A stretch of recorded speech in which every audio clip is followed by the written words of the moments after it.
A baby born with organs outside his body. Some of these kids don't make it. I mean, they do die from this. Living in the shadows when sunlight becomes a killer. Just opening the door either to get the mail is potential for damage. A leg is sliced through. The propeller on the airplane essentially cut the minivan in two. A crash landing in just the wrong place. Defying his doctor's predictions. They pretty much prepared us that he was probably going to die. A triple amputee's incredible recovery. The curse of a modern-day elephant man. It feels like it's pretty much like death for me. It hurts. The most incredible species on the planet is human.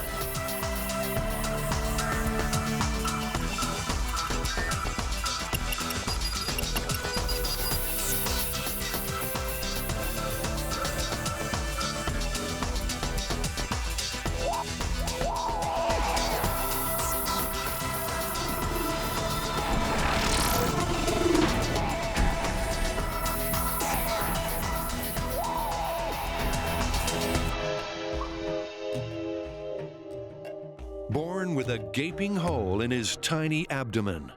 We were just terrified of the health of our baby. He needed surgery fast. The idea is to operate very quickly to avoid any infection. Baby Jackson Lichtman's development had gone terribly wrong. His abdominal wall had not fully formed, leaving an opening. His liver and intestines had grown outside his body. And the question is, can you get it all back in and closed? Because if it's too tight, then he's going to have some serious issues with his breathing or his kidneys or other things. Jackson had what's called an omphalocele. No one knows why, but 1 in 10,000 babies are born with this. Some of these kids don't make it. I mean, they do die from this. A routine ultrasound at 11 weeks had spotted an anomaly. This was the first indication that Jackson had a problem. And then the doctor came back in, and he said that the baby's liver was growing on the outside of his belly. And we were just shocked, because, I mean, we went in assuming everything was going to be fine. Corrective surgery wasn't going to be easy. In cases like Jackson's, the abdominal cavity is often too small to accommodate the organs. If they couldn't be squeezed in, he'd face a series of operations to make room. But Jackson was a fighter. When the surgeons repositioned his organs and stretched his skin and muscles to cover them, his body seemed to cope. It was a good sign. The chances of infection were minimized. So all in all, I'd say we were giving ourselves a few high fives. It was amazing, you know, kind of weight off our shoulders. But for the Lichtman family, the toughest times were still ahead. Jackson would need months of intensive, round-the-clock care if he was going to make it. So there was a brief couple-day relief, and then the reality of taking care of a baby with these needs. Jackson was on a respirator for the first weeks of his life. It saved him, but it caused a serious feeding disorder. He lost the reflex of how to eat like a normal kid. He couldn't breastfeed or take a bottle. Jackson needed a feeding tube down his nose to stay alive. He was on a pump, pumping food into his belly continuously for 22, 23 hours a day. Jackson spent the first month of his life in intensive care, and then it was all up to Mom and Dad. I was honestly a little scared about him coming home. It's a 24-hour-day job to feed one of these kids. Oh, you brought a clean diaper. Jackson was gradually growing until he hit 3 months, and then disaster. Suddenly, he couldn't keep anything down. Jackson was in danger of starving to death. Later, we see little Jackson continue his fight for life.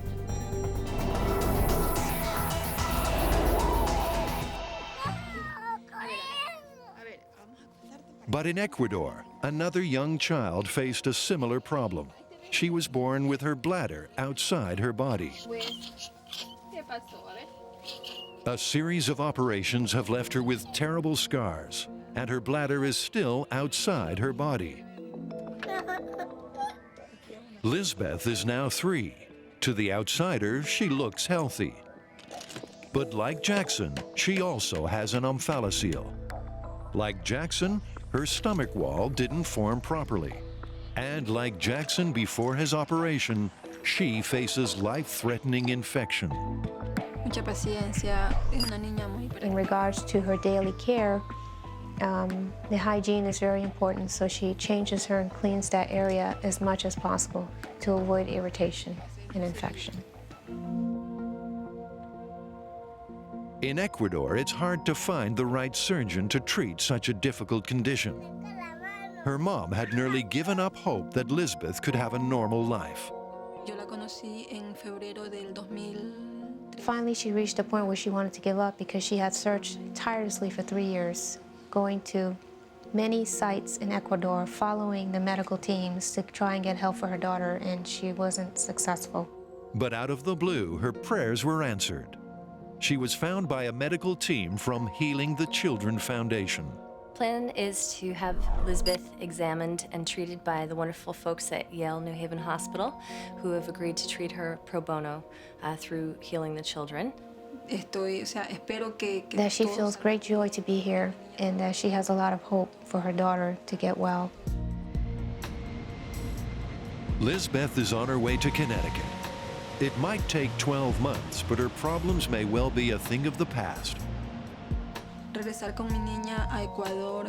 She said, my daughter is at a very impressionable age. As young as she is, she knows what she has. She feels it, she shows it to other kids, and my hope is that my kid can grow up someday and not be embarrassed, not be intimidated, and can live a normal life. So my hope is that she can heal from this and go back to Ecuador a healthy child.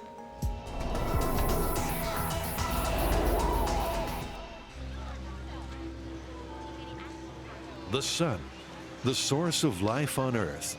Without it, we'd all die. And many of us can't get enough of it. But for an incredibly rare few, even tiny doses are life-threatening. Hidden beneath this protective suit is 19-year-old Rafi Strauss. Without it, he would die. I've had every known tumor or cancer that there is, basically. They what? Oh. Rafi's one of fewer than 1,000 people in the whole world to suffer one of the rarest genetic disorders. It's called Xeroderma pigmentosa, or XP. His skin can't repair the damage done by UV light, like the rest of us can. XP can be certainly considered a lethal disease because in the end, most people with XP will die from the consequences of one of their skin cancers. Rafi was born in Israel when very little was known about XP. Being premature, he was put in an incubator with UV lights to keep him warm. The fluorescent light, so it sort of, you know, who knew then anything, but it sort of cooked me, and it gave me a head start. Not knowing what was wrong with Rafi, his mother continued to treat him like any child. After the first time that I went with him to the sun, the sunburn was very, very red. His skin was different, like very, very red. I was scared that I cooked him in the sun. By age 1, doctors had diagnosed him with the rare and incurable XP. To save Rafi's life, his parents were advised to move to a place where the sun wasn't as intense as Israel. So they moved to New York. The way that he explained it to us, he told us that the highest amount of ultraviolet rays that would be here in the United States would be the lowest in Israel. But even low levels of UV can cause deadly damage to Rafi's sensitive skin. So doctors warned him not to go outside during the day. And that's meant a nocturnal existence. Because his skin can't repair the damage from UV rays, he's got 2,000 times the chance of getting skin cancer. He can be sunburned within, a few seconds of going outside on a bright day. The damage done early in his life hit him like a death sentence. I was about 13, 14 years old, when they had removed the big tumor from the left cheek. And basically, this is the area where the tumor was, and they had removed the cheekbone. To fill in the hole where his cheekbone was, doctors had to reroute a facial muscle, and months of radiation therapy seems to have stopped that tumor. Because of his exposure to ultraviolet light and the damage to his skin that's occurred, Rafi's had literally hundreds of biopsies and skin cancer surgeries over his short lifetime so far. As a mother, crying to see my son going through so many surgeries and difficult dealing with all this. Fortunately for Rafi, there's a new technique for detecting cancerous cells during surgery.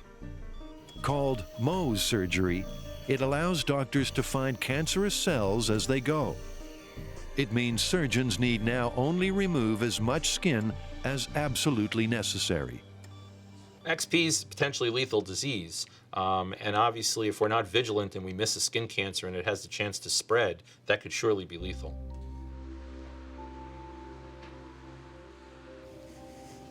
Rafi's skin is so sun sensitive, he's not even safe in his own home. He needs to monitor the light coming through their tinted windows. I don't even try to just step outside. Just opening the door, either to get the mail, is potential for damage. Just even if I'm sitting in the living room and someone opens the front door and the light comes in, that's also, it's enough to get damage. Rafi has to be constantly vigilant, checking for any potential cancers. It's a daily ritual which could save his life. Firstly, he looks for any new suspect spots and then coats himself in a special cream which helps destroy any developing cancer cells he can't see. Now that I'm taking care of myself and using all the precautions, that there is hope, and we're still waiting for new research to come out. There's still the gene therapy that's everyone I ask, they say it's around the corner. So there's a lot of hope to see for. I was worried about his future, and the reason is because everything looked like mess. You don't know what you're dealing with and where it's going to end, and God forbid if he will die. The doctors can remove his skin cancers, and this special safety suit can remove the risk of getting new ones. Like those worn by the astronauts, it blocks out 99.9% of UV rays. Donated by the Sarah Moody Foundation, it's given him a new lease on life. He's no longer a prisoner in his own home. Getting that one thing that lets me go outside for, feeling free and not feeling that I'm going outside and I'm getting damage and regretting every time I open the door or something. So it's great help.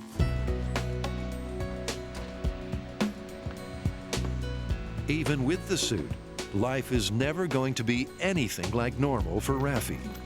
At the moment, he can't beat this cruel genetic disorder, but he manages to live through it with the strength of his family and his faith. God only gives people what they can accept, what they can deal with. And thank God I've been dealing with it till now. Rafi's future remains uncertain, but one thing's for sure. He's going to make the most of every single day. With 5 loving brothers and sisters, for Rafi, time with his family is precious, and they too feel blessed. Thank you. That's the best blessing you could get.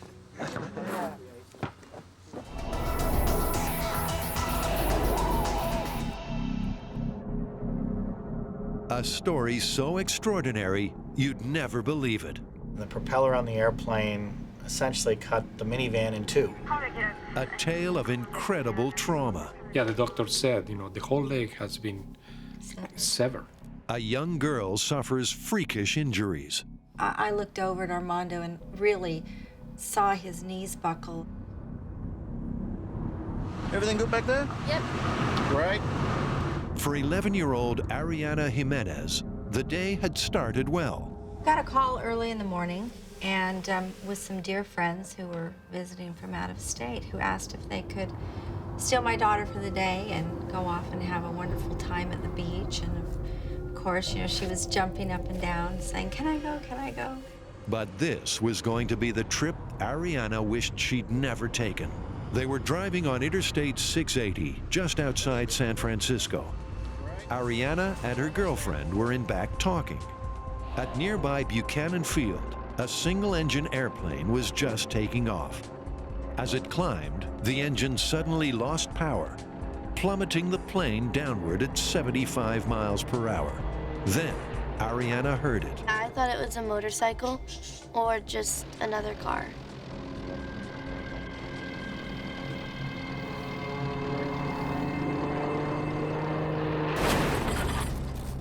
The airplane had speared through the vehicle she was traveling in. Ariana was right in its path. Then I had went down to, I guess, touch and scratch my leg, and then that's when I had seen my leg. This was a freak accident like no other. The plane had crash-landed alongside the vehicle, right next to where Ariana was seated. The plane's propeller had inflicted terrible injuries. And unfortunately for Ariana, also sliced her femur and her leg in two. Imagine a 3-inch wide propeller spinning at hundreds of miles an hour, smashing through the flesh, bone, and muscle of your thigh. That's what had just happened to Ariana. It wasn't a broken leg. 2 inches of her femur had just vanished. Ariana's leg was still attached in the back. It had muscle and nerve and artery attachments. In the blink of an eye, Ariana had gone from soccer champ to physical ruin.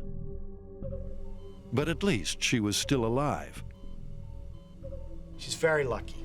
Very unusual accident, very rare. But she could have, had the propeller gone another ½ inch, injured her femoral artery, and it potentially would have cost her life.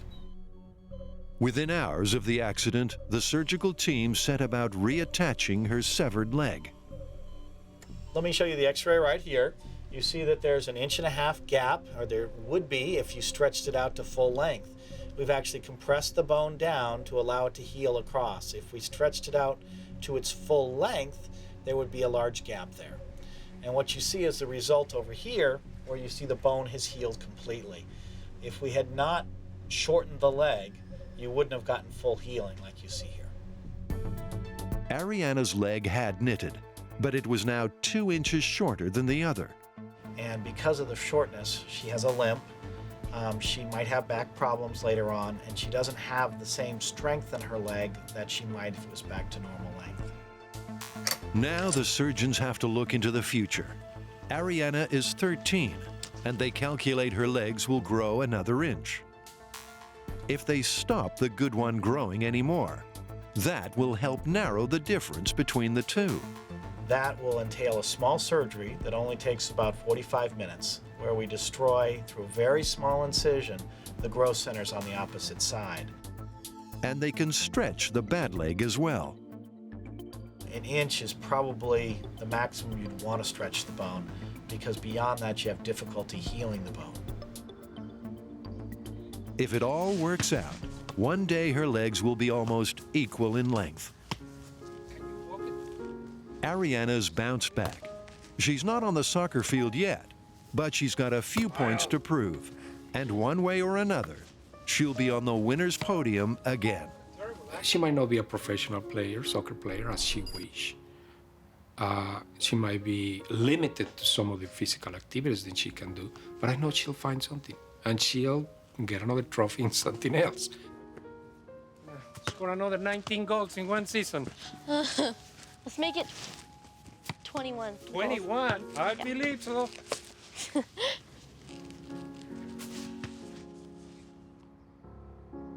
After I get out of school, I'm determined to study to be a doctor because I'd want to be able to help people and share my stories with them.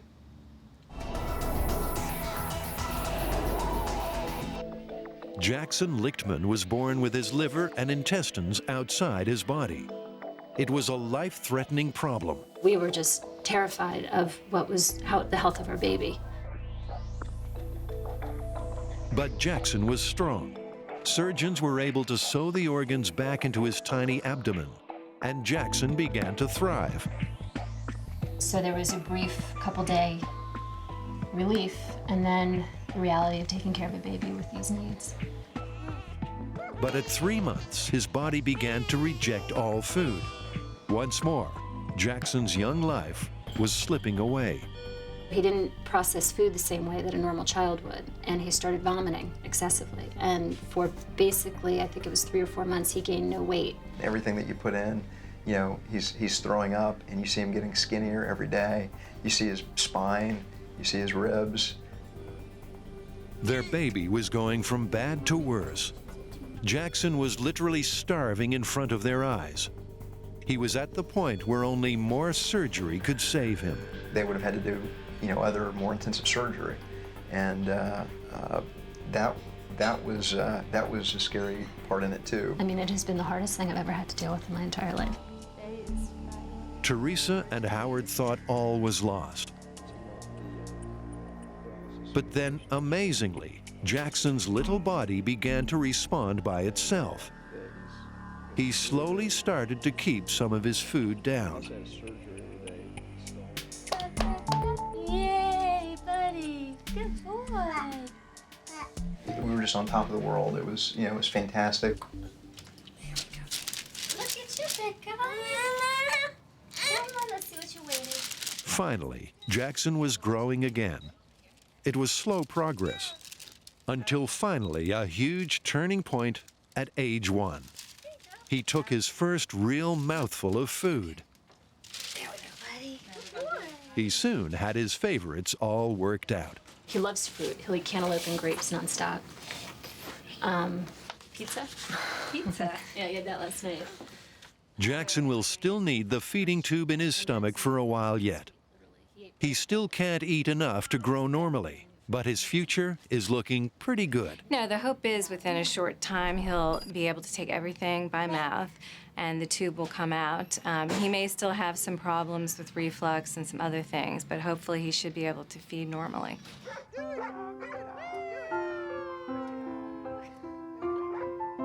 Life's getting better for the Lichtman family every single day, but it's an experience they won't forget for a lifetime. It was the worst year of our lives, bar none. I mean, it was. Yeah. But I would do it all over again for him. Oh yeah, no doubt. I question mean, about the outcome. Now that he's, you know, now that I feel like a little bit we've crossed that finish line. You can see that he's happy and everything like that. And so now I really feel like we're out of the woods and the future is so bright.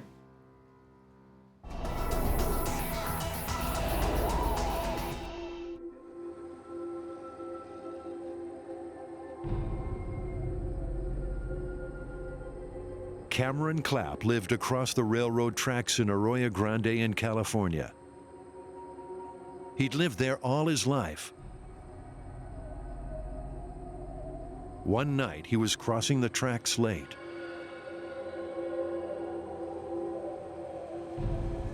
He never saw the train coming. The police came and knocked on our door about, 2 o'clock in the morning, 3 o'clock in the morning, knock on the door. The one that you don't ever want to hear. A triple amputee at just 15. They pretty much prepared us that he was probably going to die. Even if he made it, his life was ruined. Cameron's injury is pretty extreme. No legs, one arm. It doesn't get much worse than that. They didn't really give us a whole lot of information and a whole lot of hope.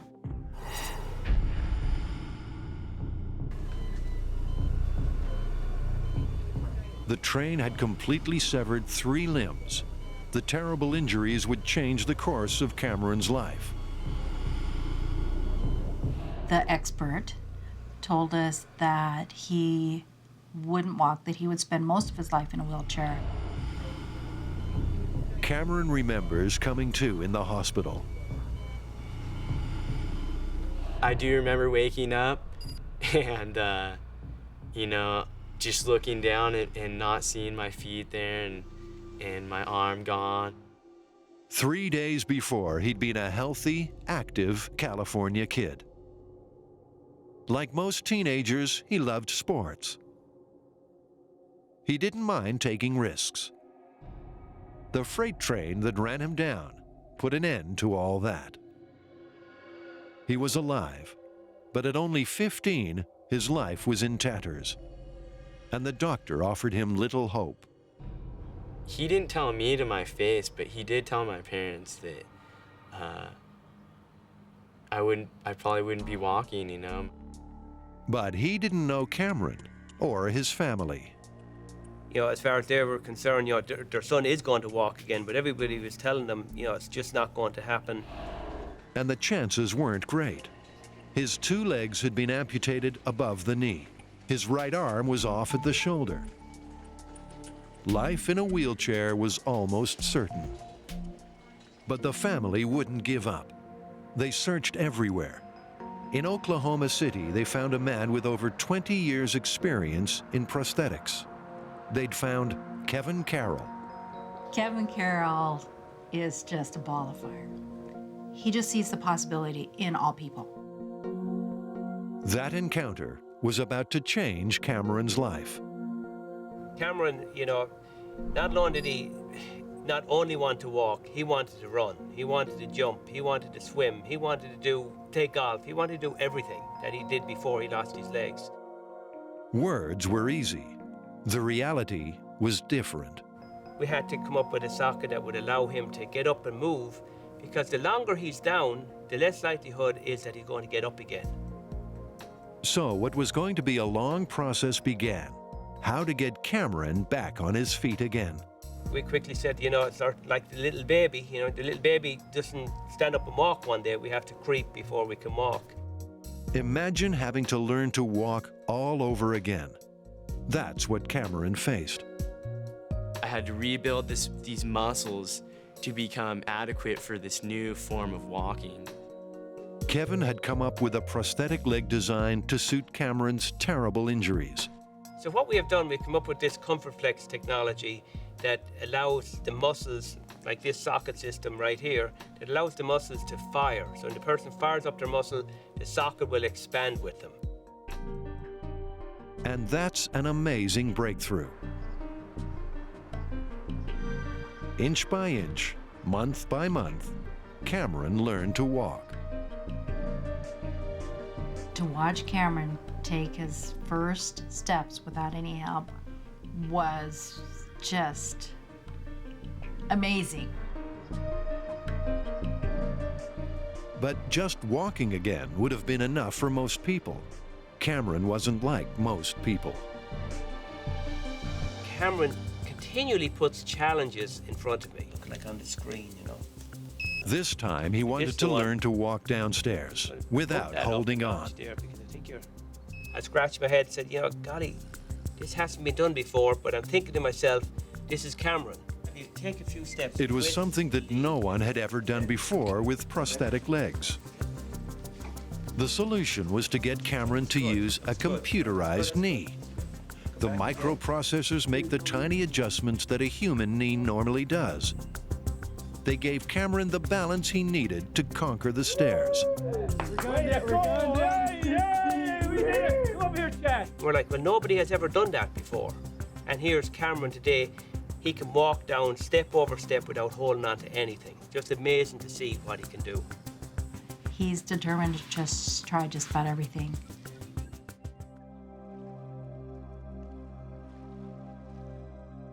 Having gone the whole 9 yards, Cameron spotted another challenge. He'd always loved swimming. Could he ever do it again? At first, it seemed impossible. When I looked at the pool for my first time, after my accident, I was petrified because I only had one arm, and I was like, how am I gonna swim? But Cameron doesn't understand. Impossible.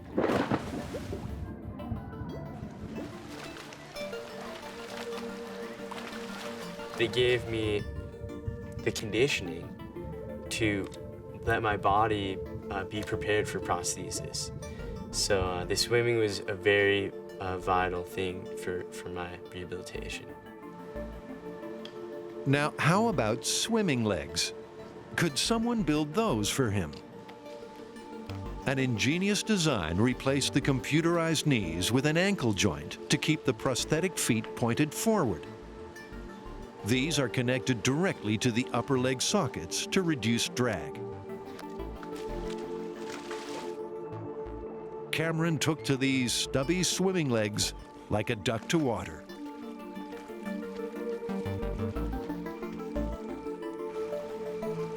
Then he started competitive swimming, and his relay team even defeated their able-bodied opponents. So he just always striving for more. I don't think that'll ever stop in his life. But there was always one thing that remained close to his heart.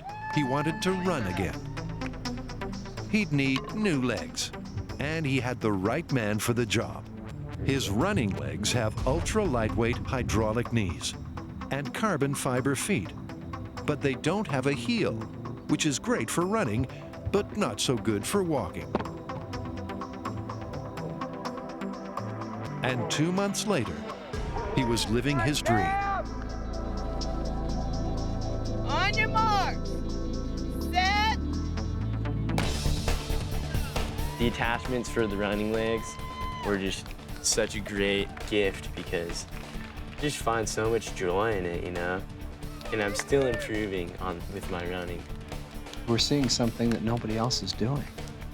I mean, he's the only triple amputee in the world that runs competitively. Cameron's not afraid to push the envelope. Designers like Kevin respond with new inventions.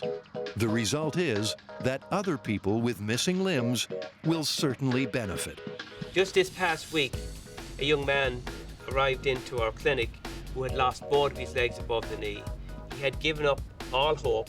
Cameron walks into the room, both of his legs gone above the knee, missing his arm, and this little kid, his eyes just lit up. So this is real. This guy is actually in the room with me. This is real. I can actually do this. Cameron's story is truly incredible. A medical marvel. He suffered unbelievable injuries. His life was ruined. Now he walks, he swims, he runs, he competes, and he inspires. He has shown clinicians such as me that anything is possible. And for me as a clinician, not to stand in the way of that person's dreams and aspirations.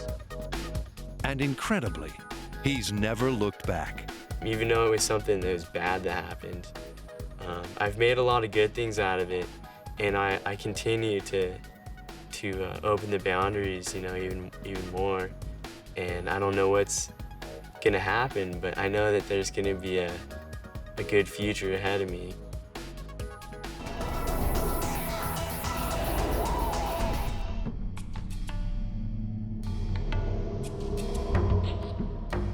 Jesús Aceves came into this world with one of the rarest congenital disorders known to mankind. Often people walk up to me and tell me that I'm the product of the devil because of the way I was born.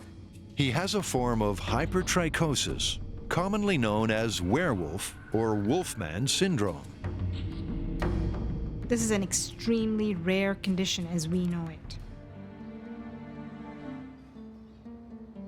Jesús is one of just a handful in a world of 5 billion people to have congenital generalized hypertrichosis. His uncle, 5 cousins, a sister, and his daughter all have the same genetic mutation. Hypertrichosis is caused by a mutation in the human genome.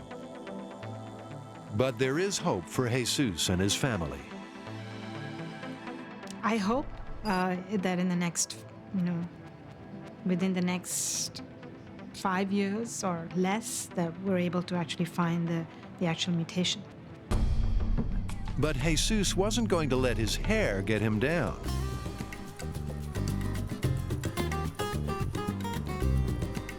Jesús is a regular on the U.S. circus circuit. He works at it year-round, so he can send much-needed money home to his family. When I'm in the circus, not all glamour.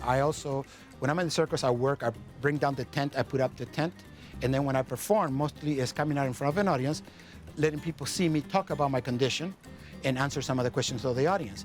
And I also allow them to come and touch my face to see that it's real. What I have is real.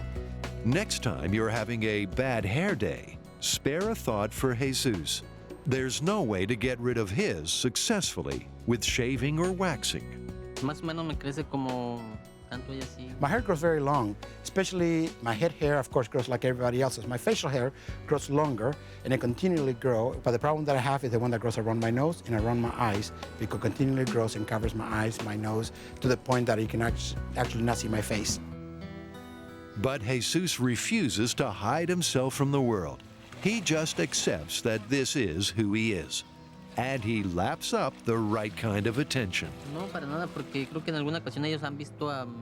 It's kind of making me feel special when people stop me on the street and want to take my picture. Most people do that in a positive way, and they do it because they enjoy what they see as being something very different, very special.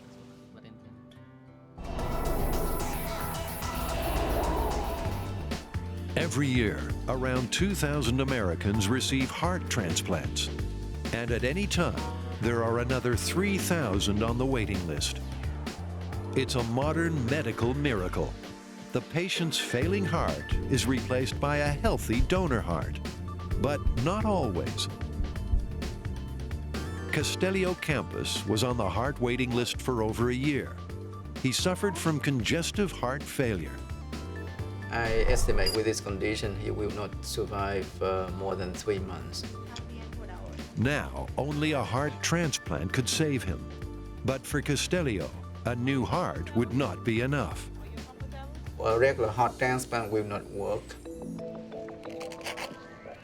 Castelio is a very rare case. He not only needs a new heart, he needs to keep his old one going as well. We'll leave his own heart in place and then transplant another heart on top of that. Castelio suffers from pulmonary hypertension, or high blood pressure, in the vessel that transports blood to his lungs. The solution is to keep Castelio's own heart pumping blood to his lungs. A donor heart would not adapt to the high pressure, but it can take some of the workload off Castelio's diseased heart by supplying blood to the rest of his body. It's called a heterotopic, or piggyback transplant. Time was running out for Castelio. Every day could be his last. He almost died several times because he had what we call arrhythmia. With so many people needing a heart transplant, Castelio had to wait months for the right donor. The donor severity, the shortage of donor is very severe in this country. Are you okay? ¿Está bien? He waited over 12 months for the gift of life to arrive. Things were getting really desperate when finally the right donor heart became available.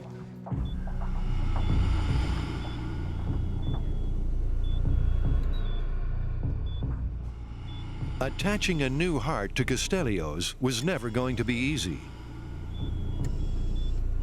Putting in a transplant is one thing. Aligning 2 hearts to work as one is a complicated medical rarity.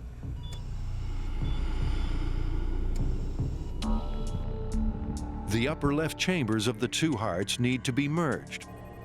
then connections made for blood flow in and out of both hearts.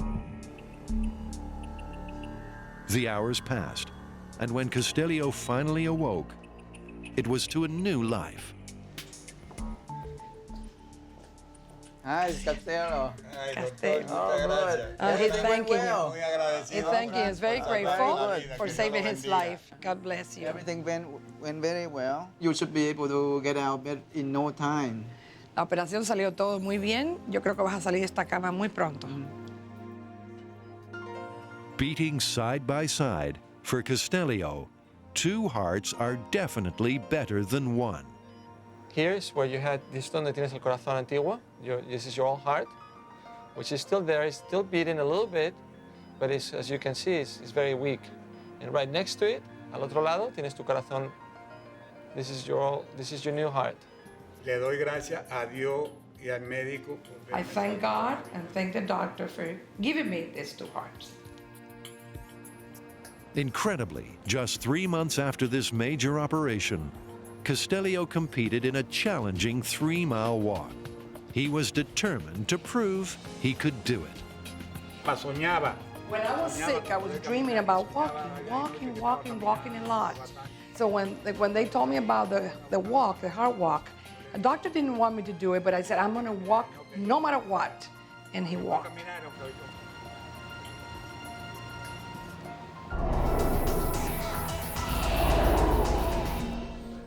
This is Eddie Newton. When he was 3 years old, his mother found a small lump under his eye, and doctors diagnosed the rarest form of an infamous genetic disorder. When they had the results, they showed my mom a picture of John Merrick, who's better known as the Elephant Man, and said that Ed may look like this. That is, if he lived to be past 8. It's a mom's worst nightmare. It really is. Eddie has neurofibromatosis, a genetic disorder of the nervous system. The particular gene responsible normally acts as a brake to stop tumor cells growing and dividing uncontrollably. But in neurofibromatosis, the brake doesn't work, and tumors can grow on nerves anywhere in the body. The tumors themselves are benign, but their presence can be deadly. In Eddie's case, the most dangerous tumors are in his skull. Neurofibromatosis has no cure. If Eddie had not had surgery, I do not think he would be alive today because the tumors were causing such massive compression on hearing and airway of his nose and so forth. I don't think he would have survived. Eddie's childhood memories are scarred by over 30 serious surgeries. Each time, the surgeon's scalpel removed life-threatening tumors. Well, one of my biggest surgeries I had, it was a 7.5 pound tumor that was removed from the side of my neck.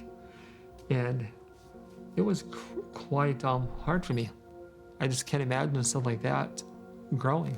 Can you imagine holding 7.5 pounds of ground beef? That came from my 8-year-old neck. I was 8 years old. I lost my sense of taste and smell. Teeth pretty much got decayed, or some of them cracked and fell out. I guess it's the life I gotta live. Eddie's condition was unknowingly inherited. His sister, brother, and mother have mild forms, but like most sufferers, they don't get the life-threatening tumors he does. So their family condition had not been diagnosed. My dad had it, and he was in the Army. They told him it was horse bites.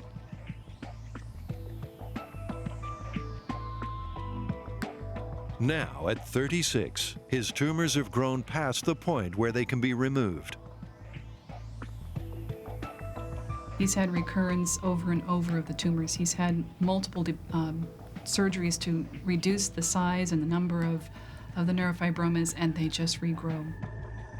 They are so intrinsically wound up in the skull bones and in the facial muscles and around the eye and neck that he would not be able to survive if they were completely removed.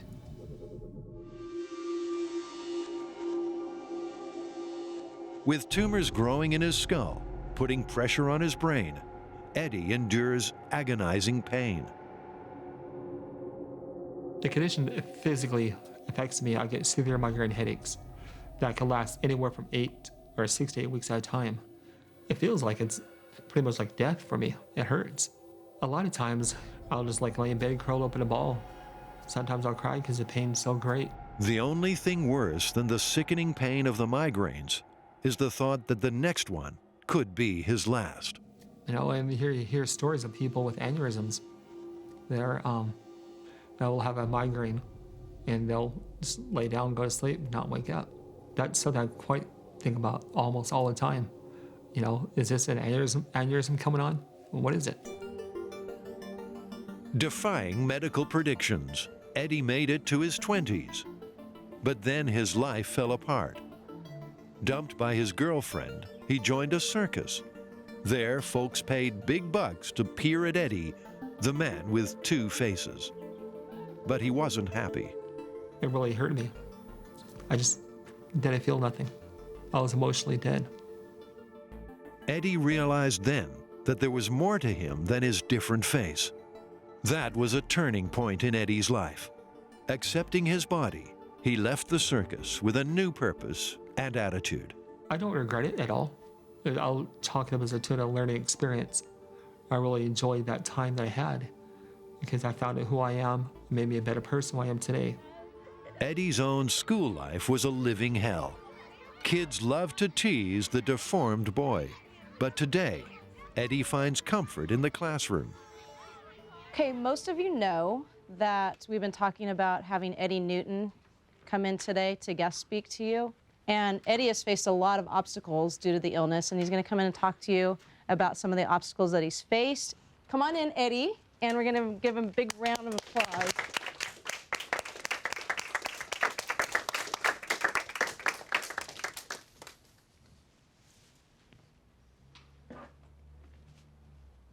Well,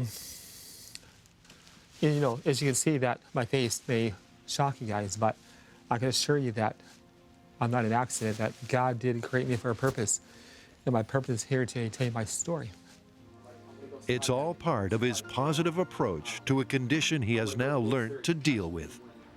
I've never had to go through anything like that, and just to see him and how humble he is and just how he's dealt with his life gives me the courage that, you know, I can make it through life as well, that it's gonna be okay. I think he's a really strong person and, you know, maybe a role model for anyone who's having low self-esteem or, you know, thinks that my life is so bad. You know, they should listen to him talk, and I think it'll definitely change their opinion. Doctors can't tell for sure how long Eddie's got to go. He's already lived many years longer than he was expected to. For now, every day's a bonus. The doctors have said, you know, I've got a certain time frame, but my main doctor, you know, I love her, she's great. She's just saying that God will take me when he wants.